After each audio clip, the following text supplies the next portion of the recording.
فضیلت ہے۔ حضرت ابو درداء رضی اللہ تعالیٰ عنہ آپ روایت فرماتے ہیں،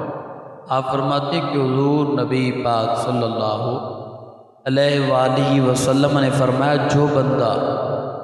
ایک مرتبہ کلمہ طیبہ پڑھتا ہے، نبی پاک نے فرمایا کہ جو بندہ ایک مرتبہ یہ کلمہ پڑھتا ہے تو اس کے ہونٹوں سے ایک پرندہ نکلتا ہے، پرندے کی صورت میں فرشتہ نکلتا ہے جو آسمانوں تک اڑتا رہتا ہے اور ندا کیا دیتا ہے وہ، اے اللہ جس نے تیرا ذکر کیا، جس نے تیری حمد و ثنا بیان کی،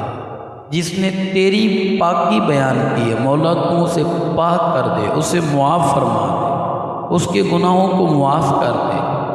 دعا کیا کر رہا ہے؟ جس نے پڑھا ہے کلمہ، یا رب العالمین جس نے کلمہ طیبہ پڑھا ہے اسے معاف فرما دے۔ جب تک اس کو جواب نہیں ملتا کہ ہاں میں نے بندے کو معاف کر دیا ہے،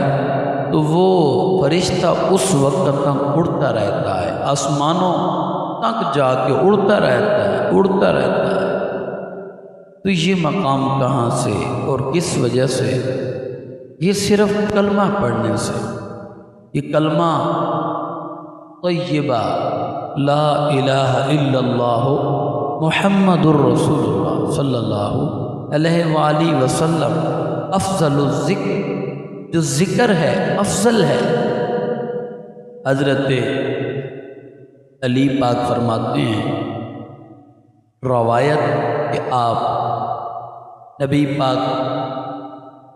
سے سن کر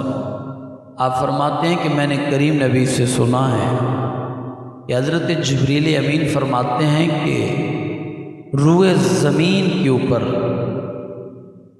افضل الذکر سے لا الہ الا اللہ محمد الرسول اللہ جیسا کلمہ طیبہ، ایسا کلمہ پہلے کوئی نہیں آیا، اور طاقت والا کلمہ ہے